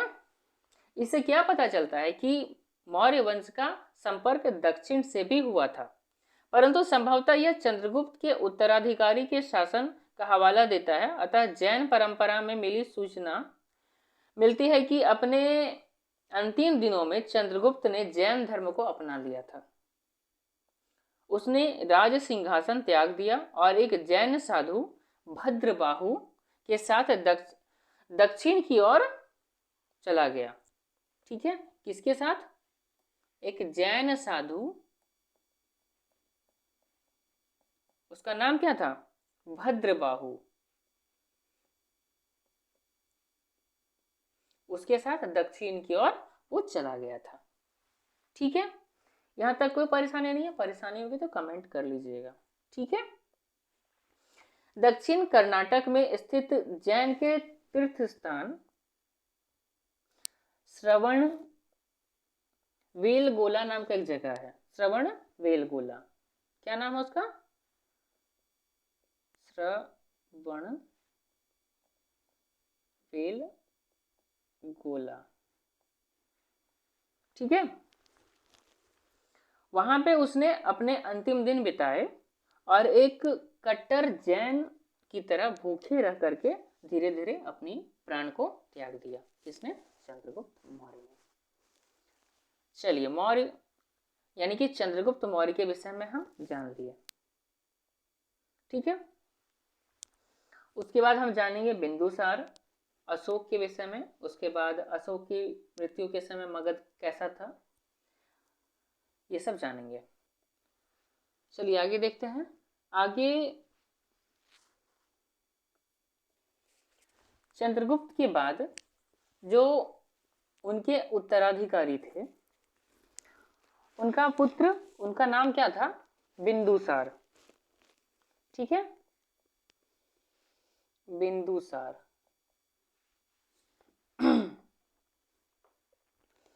बिंदुसार लगभग 297 ईसा पूर्व में गद्दी पर बैठा था। ठीक है, क्लासिकल स्रोतों में उसका उल्लेख बहुत कम हुआ है। क्लासिकल स्रोत, बार बार ये शब्द का उपयोग हम कर रहे हैं, इसका मतलब ये होता है, क्लासिक मतलब पुराना और स्रोत का मतलब स्रोत ही होता है। ठीक है, तो पुराने स्रोत को ना कह के हम बार बार क्लासिकल क्लासिकल कह रहे हैं, तो उसका मतलब यही होता है, यही समझिएगा। ठीक है, यूनानी बिंदुसार को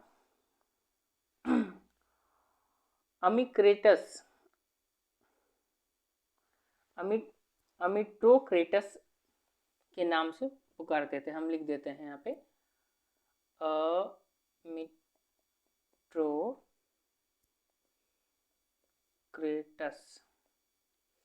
ये बिंदुसार को कौन कहते थे? यूनानी। ठीक है, यूनानी स्रोतों से इस बात का भी उल्लेख है कि बिंदुसार का संबंध सीरिया के सेल्यूसिड वंश के राजा एंटीयोकस प्रथम के साथ था,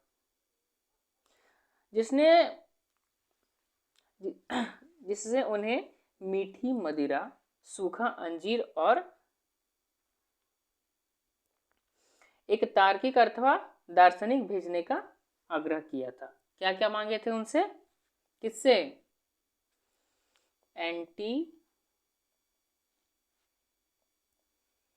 एंटीयोकस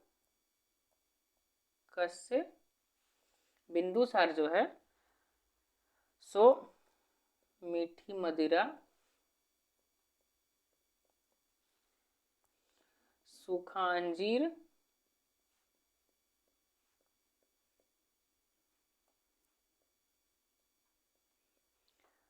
अंजीर और एक तार्किक अथवा एक दार्शनिक भेजने का भी आग्रह किया था। 16वीं शताब्दी में तिब्बत एक बौद्ध पुजारी तारानाथ ने अपनी रचना में बिंदुसार का युद्ध संबंधी वर्णन लिखा है। ठीक है, वो क्या कहते हैं कि उसने पूर्वी और पश्चिमी समुद्रों के बीच का भाग जीत लिया था और 16 नगरों के राजाओं और सरदारों को हरा दिया था। ऐसा कौन कहते हैं? बौद्ध पुजारी तारानाथ। ठीक है, एक बौद्ध पुजारी हुआ करते थे जिनका नाम था तारानाथ, वो ऐसा कहते हैं। दक्षिण के प्रारंभिक तमिल कवियों ने भूमि पर मौर्य के रथों के गरजते हुए चलने का जिक्र किया है। शायद यह बिंदुसार का ही शासनकाल होगा। बहुत से इतिहासकार का मानना है कि चूंकि अशोक ने केवल कलिंग पर ही विजय प्राप्त की थी, अतः तुंगभद्रा तक का प्रदेश उसके पूर्व शासकों के काल में ही मगध का अंग बन चुका था। इसके आधार पर यह अनुमान लगाया जाता है कि बिंदुसार ने दक्कन पर नियंत्रण स्थापित किया और मौर्य साम्राज्य को प्रायद्वीपी में सुदूर दक्षिण स्थित मैसूर तक विस्तारित किया। ठीक है। हालांकि बिंदुसार को शत्रु का संहारक कहा जाता है। उसने अपने मनी उसके शासन काल का ब्यौरा जो है वो ठीक से नहीं मिलता है। इसके विजयों या फिर इनके जो विजय अभियान थे उनका अनुमान केवल अशोक के साम्राज्य के विस्तार को देखकर ही लगाया जा सकता है, क्योंकि अशोक ने केवल कलिंग यानी कि उड़ीसा पर विजय प्राप्त की थी। उसका धार्मिक झुकाव आजीवकों के तरफ था। बौद्ध स्रोतों के अनुसार बिंदुसार की मृत्यु 273 से 272 ईसा पूर्व के आसपास हुई होगी, ऐसा बौद्ध साहित्य कहते हैं। बौद्ध साहित्य क्या कहते हैं कि बिंदुसार की जो मृत्यु हुई है, बिंदुसार की मृत्यु जो है सो 273 ईसा पूर्व से 272 ईसा पूर्व के बीच में हुआ होगा। ठीक है। उसकी मृत्यु के बाद उसके पुत्रों में राज सिंहासन के लिए 4 वर्षों तक संघर्ष होता रहा और अंततः क्या होता है कि 269 से 268 ईसा पूर्व के आसपास जो है सो अशोक बिंदुसार का उत्तराधिकारी बनता है। ठीक है। इसके आगे का जो राजकाज है अशोक संभालता है। अब इसको हम आगे देखते हैं। ठीक है। आगे आते हैं अशोक मौर्य।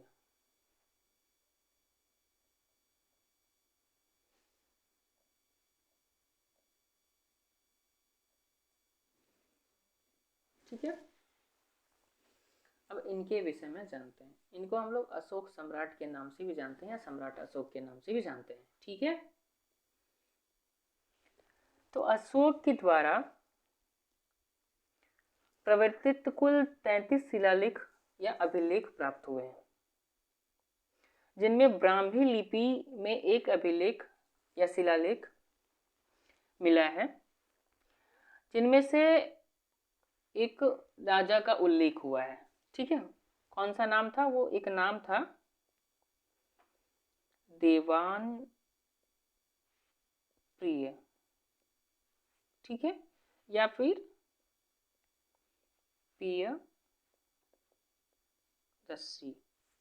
इसका अर्थ होता है देवताओं के प्रिय या उसके प्रियदर्शी। ठीक है। इसकी तुलना श्रीलंका के इतवृत्त महावंश में उल्लेखित प्रियदर्शी से की गई है और वस्तुत्व तब यह साबित हो सका कि शिलालेख में वर्णित राजा अशोक मौर्य ही था, यानी कि देवान प्रिय या प्रियदर्शी जो है ये अशोक को कहा गया है। अशोक को कहा गया है या उसके लिए प्रयुक्त किया गया है। ये कहां से पता चलता है? इतवृत्त के नाम से एक महावंश है। ठीक है। एक किताब है जो कह सकते हैं महावंश। ठीक है। उससे प्राप्त हुआ है। ये समझ में आ गया?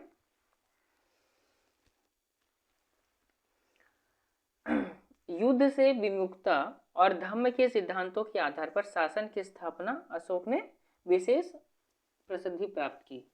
उससे युद्ध से विमुख होकर एक धम्म सिद्धांत का वो प्रतिपादन किया या फिर उसको आधार मानकर शासन व्यवस्था चलाया। ठीक है। वो कौन सा सिद्धांत था, कैसा था, उसके विषय में क्या कहा जाता था, वो आगे हम देखेंगे। ठीक है। अपने पिता के शासनकाल में अशोक जो थे अशोक, वो उज्जैन और तक्षशिला में राजदूत के रूप में कार्य किया करते थे। यह बताया जाता है कि उसे तक्षशिला में एक विद्रोह को कुचलने के लिए भेजा गया था। बौद्ध स्रोतों से पता चला है कि तक्षशिला में सफलता प्राप्त करने के बाद उसे उज्जैन भेजा गया। यह भी कहा जाता है कि उसके व्यक्तिगत जीवन की घटनाओं, जैसे एक हुए विदिशा के व्यापारी के साथ उनका विवाह हुआ और उससे महेंद्र और संघमित्रा नामक 2 संतानों की प्राप्ति हुई। क्या क्या नाम था? पहला का नाम था महेंद्र, दूसरा का नाम था संघमित्रा। ये किनके हैं? अशोक के 2 संतान। अशोक के 2 संतानों के नाम है ये। ठीक है, ठीक, कोई दिक्कत नहीं है यहाँ तक। और वो दोनों भी अशोक का जो धम्म प्रचार था बौद्ध धर्म को लेकर के, वो दोनों ही संतान उनके बौद्ध धर्म के धम्म प्रचार में उनका सहायता दिए, या फिर और भी बहुत जगह पे उन दोनों ने भी धम्म का प्रचार किया। ठीक है,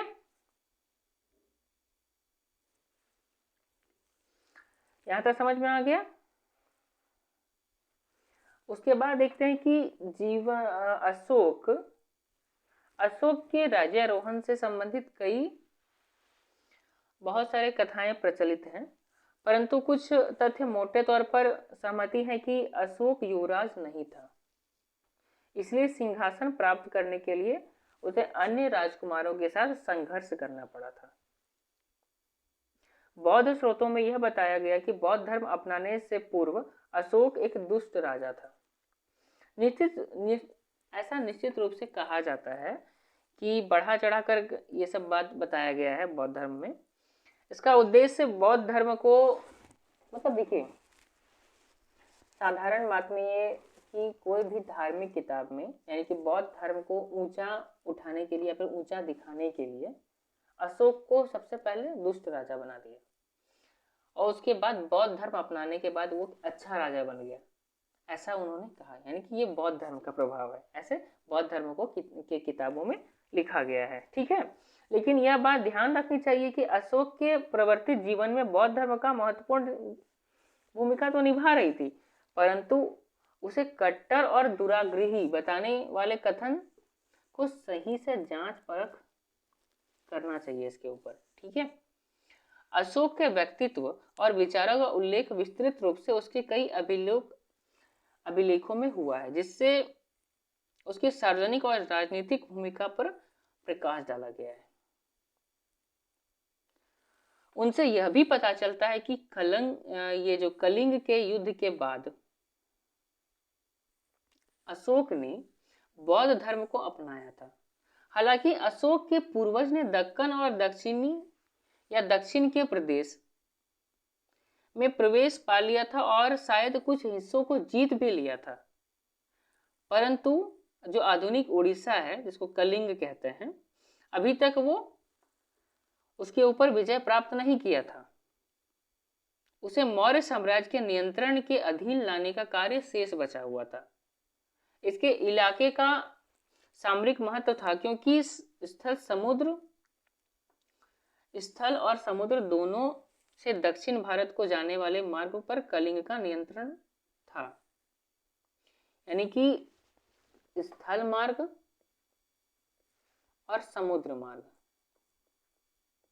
ये कहाँ, ये दक्षिण की ओर जाने वाले रास्ते में कलिंग पड़ता था, उड़ीसा, है ना। तो इसीलिए ये दोनों स्थलों पर या फिर ये रास्ते पर अपना आधिपत्य जमाने के लिए कलिंग को जीतना अति आवश्यक हो गया था। तो अशोक ने खुद उनके जो शिलालेख, जिनको 13वें शिलालेख कहते हैं, ठीक है, 13वां शिलालेख में यह बताया है कि उसके अभिषेक के 8 वर्ष बाद अर्थात लगभग 261 ईसा पूर्व का बात है ये,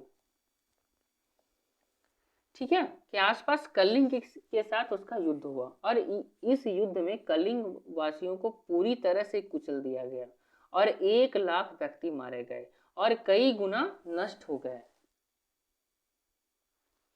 ठीक है। अभी लेखों में आगे बताया गया है कि अशोक इस युद्ध में विजय हुआ, परंतु इस विनाशीलता से अशोक जो है सब बहुत ज्यादा शोकाकुल हो गए, बहुत ज्यादा शोक में डूब गए, ठीक है, और अचानक वो बौद्ध धर्म को स्वीकार कर लेते हैं, ठीक।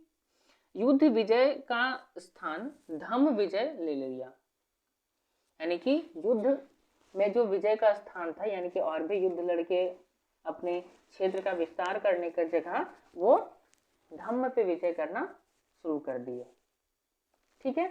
और यह जो नीति थी उनकी व्यक्तिगत और राजकीय दोनों स्तरों पर अपनाई गई थी। प्रजा के प्रति सम्राट और उनके अधिकारियों में मूलभूत परिवर्तन आया। क्या क्या परिवर्तन आया ये हम नेक्स्ट चैप्टर में पढ़ेंगे, बहुत मजा आएगा, ठीक है। तो ये मूल रूप से अशोक थे। अब अशोक के मृत्यु के बाद ये साम्राज्य का क्या होता है इसके विषय में हम थोड़ा जानते हैं, ठीक है। तो अशोक के मृत्यु के समय मगध, यहाँ लिख देते हैं हम,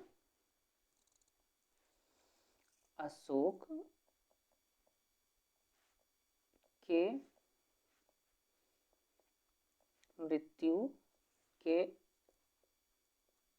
समय मगध, ठीक है। इसके विषय में जरा देखते हैं। विभिन्न स्थानों पर पाए जाने वाले शिलालेख और स्तंभ अभिलेख जिनमें अशोक ने अपनी धम्म नीति की चर्चा की है, ये अशोककालीन मगध साम्राज्य के क्षेत्रीय विस्तार पर काफी प्रकाश डालता है, ठीक है। अशोक के 14 बृहद शिलालेख, 7 स्तंभ लेख, ये लगभग जूनागढ़ के निकट गिरनार में और कुछ लघु शिलालेख प्राप्त हुए हैं। ये बृहद 14 ठो बड़ा शिलालेख, ठीक है, 7 गो स्तंभ लेख, ये जूनागढ़ के गिरनार में और भी कुछ छोटा छोटा शिलालेख भी प्राप्त हुआ है। बड़े शिलालेख पेशावर के निकट शहबाजगढ़ी और मानसेहरा में पाए गए हैं, ठीक है। उसके बाद देहरादून के निकट भी कलासी में, महाराष्ट्र के थाना जिले में सोपरा, गुजरात काठियावाड़ा, भुवनेश्वर के निकट धौली और उड़ीसा के गंजम जिले में के जौनागढ़ में पाए गए हैं, ठीक है। जौनगढ़ एक जगह है, वहां पे कहाँ कहाँ पे बृहद शिलालेख मिला है उसको जरा देख लेते हैं हम, यहाँ पे लिख देते हैं जिससे आपको आसानी होगा। सबसे पहला हो गया शाहबाजगढ़ी, ठीक है। दूसरा जो है मानसेहरा, मानसेहरा,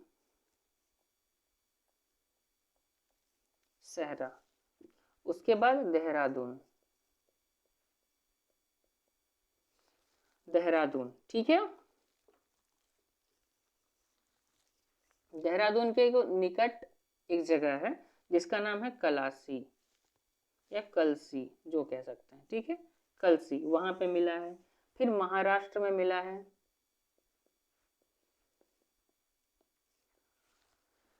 महाराष्ट्र के एक जिला का नाम है जिसका नाम है थाना, ठीक है, वहां से मिला है एक।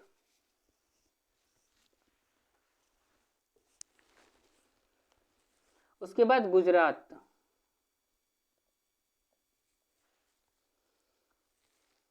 गुजरात के काठिया वाड़ा नाम का एक जगह है, वहां से मिला है। फिर भुवनेश्वर के निकट एक धौली नाम का जगह है,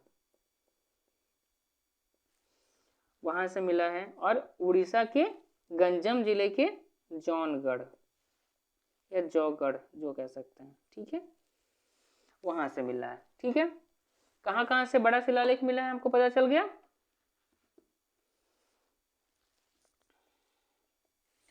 इसके बाद हम लघु शिलालेख के बाद का बात कर लेते हैं, ये कहाँ कहाँ से मिला है। ठीक है, लघु शिलालेख जो है कर्नाटक के सिद्धपुरा एक जगह है, वहां से मिला है। उसके बाद जतिंग जो रामेश्वर, हाँ, जतिंग रामेश्वर में एक मिला है।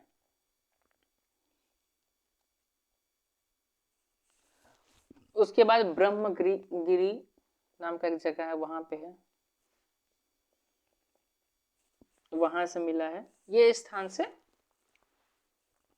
इसके अतिरिक्त जो है सो बहुत छोटे छोटे और भी अभिलेख मिले हैं, है ना, अन्य अभिलेख मिले हैं जो मध्यपुर के मध्य प्रदेश के जबलपुर के निकट रूपनाथ में, बिहार के सासाराम में, जयपुर के निकट बैराट में, और कर्नाटक के मास्की में मिले हैं। ठीक है, स्तंभ लेख जिसमें अशोक के फरमान है, स्तंभ लेखों में अशोक के फरमान है, दिल्ली में पाया, ये कहाँ पे पाया गया है, दिल्ली में पाया गया है। मूल रूप से इसकी प्राप्ति अंबाला और मेरठ के निकट टोपरा नामक स्थान से हुई थी। कहां से हुई थी, टोपरा, ठीक है, टोपरा से हुई थी। इसके अतिरिक्त इस प्रकार के अभिलेख उत्तर प्रदेश के कौशाम्बी में, बिहार के लौरिया या अरेराज नाम का जगह है, लौरिया, नंदगढ़ एक नाम का जगह है, वहां से। उसके बाद रामपुरवा भोपाल के समीप सांची, बनारस के निकट सारनाथ, और नेपाल में कहाँ पाया गया है, देखिए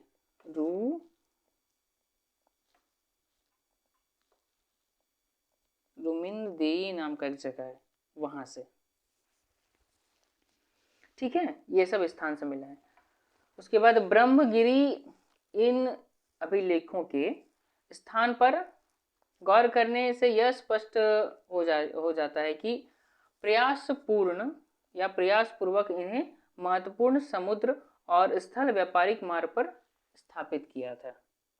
ठीक है, प्रयास करके या फिर किसी के द्वारा ये सब अभिलेखों को समुद्र और स्थल मार्गों पर स्थापित किया गया था। इसके आधार पर आधुनिक इतिहासकार यह निष्कर्ष पर पहुंचते हैं कि इसके पीछे उपमहाद्वीप पर नियंत्रण रखना भी एक उद्देश्य था, परंतु मूल उद्देश्य कच्चे माल के स्रोत पर अधिकार बनाए रखना था।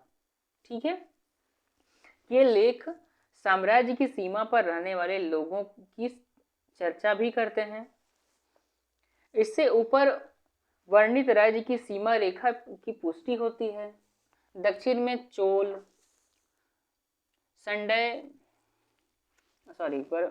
पांड्य होगा, ये संडे नहीं होगा, पांड्य, सतीय पुत्र और केरल पुत्र का उल्लेख भी हुआ है, जो मौर्य साम्राज्य की परिधि से बाहर थे। साम्राज्य के भीतर भी लोगों की जाति और संस्कृति में काफी भिन्नताएं थी। उदाहरण के लिए हम ले लेते हैं कि उत्तर पश्चिमी प्रदेश जो कंबोज और यवनों का उल्लेख भी इसमें मिलता है, कंबोज और यवन का उल्लेख भी मिलता है। उसकी चर्चा के साथ साथ भोजों, पितनिकों, आंध्रों और पुलिंदों का भी उल्लेख किया गया है, जो पश्चिमी भारत और दक्कन में बसे हुए थे।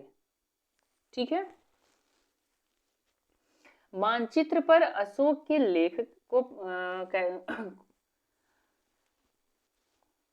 देखिए, मानचित्र पर अशोक के लेख के फैलाव के अलावा कुछ और तथ्य से भी उनके साम्राज्य के विस्तार का पता चलता है। विजय से हासिल राज्य को विजित या शासकीय राज्य क्षेत्र को राजा विषय कहा गया है या राज्य विषय कहा गया है। ठीक है, सीमांत राज्य क्षेत्र को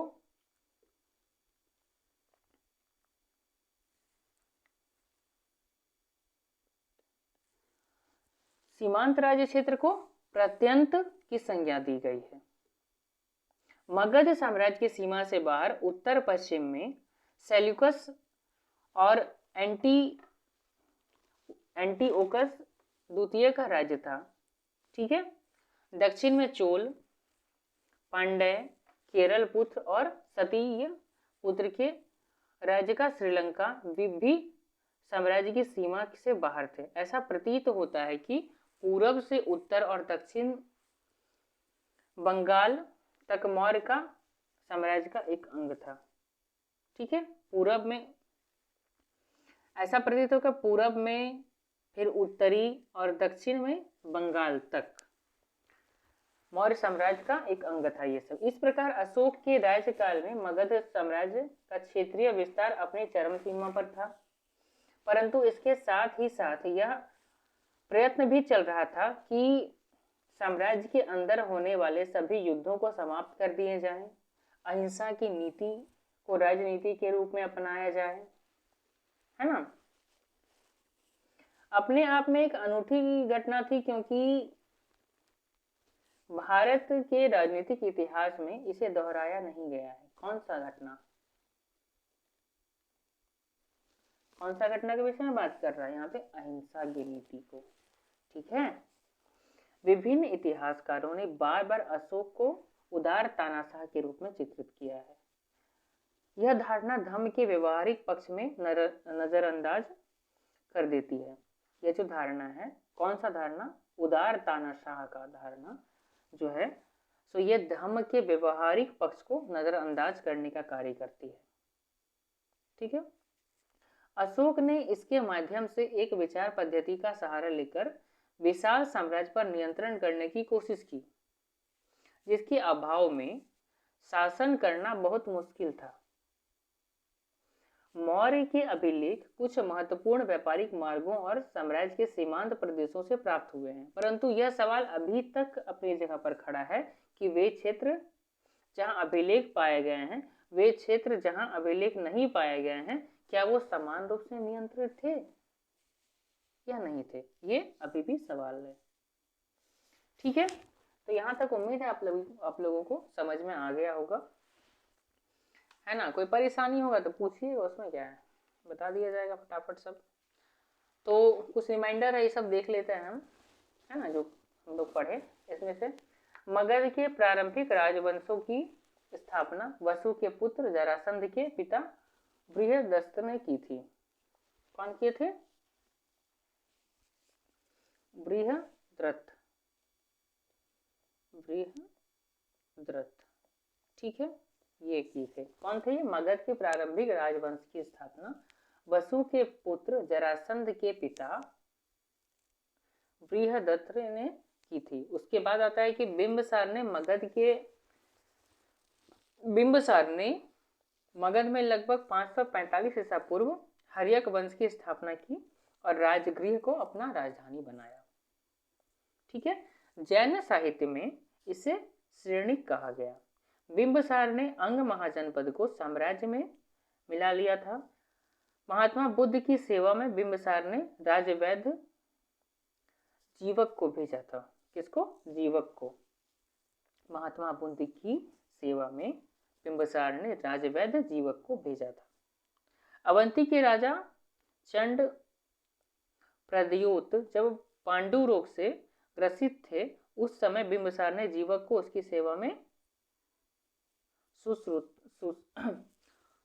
सुश्रूषा भेजा था। एक जगह का नाम है सुश्रूषा। ठीक है। उसके बाद अजात शत्रु ने अपने पिता बिंबिसार की हत्या कर 493 ईसा पूर्व में मगध का शासक बना। अजात शत्रु ने वैशाली के विरुद्ध महाशिलाकंटक तथा रथमूसल नामक अस्त्र शस्त्र का प्रयोग किया था। अजात शत्रु का सुयोग मंत्री वर्षाकार या वत्सकार था। ठीक है, इसको हम वर्षकार कहते हैं। किसका मंत्री था? अजात शत्रु का। ठीक है। इसी के सहायता से अजात शत्रु ने वैशाली पर विजय प्राप्त करने में सफल हुआ था। उसके बाद अजातशत्रु ने कौशल के राजा प्रसेनजीत, वहां के राजा हुए प्रसेनजीत को पराजित करके काशी का प्रदेश प्राप्त किया और उसकी पुत्री वजीरा से विवाह किया। अजातशत्रु की हत्या 461 ईसा पूर्व में उसकी पुत्र उदयन ने की और स्वयं मगध का शासक बना। ठीक है, उदयन ने गार्गी संहिता तथा वायु पुराण के अनुसार पाटलिपुत्र नामक स्थान में अपनी राजधानी को स्थापित किया। हर्यक वंश का अंतिम राजा उदयसीन का पुत्र नागदशक था। उसका नाम क्या था? नागदशक।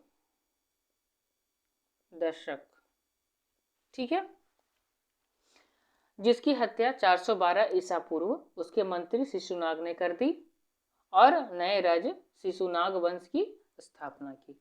शिशुनाग ने अपनी राजधानी पाटलिपुत्र से बदलकर वैशाली में स्थापित की। शिशुनाग का उत्तराधिकारी कालाशोक पुनः राजधानी को पाटलिपुत्र ले गया। कालाशोक के शासनकाल में द्वितीय बौद्ध संगीति का आयोजन हुआ। शिशुनाग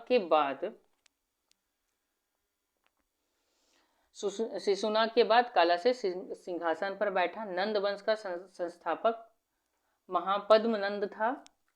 व्याकरणाचार्य पाणिनि महापद्म नंद के मित्र थे।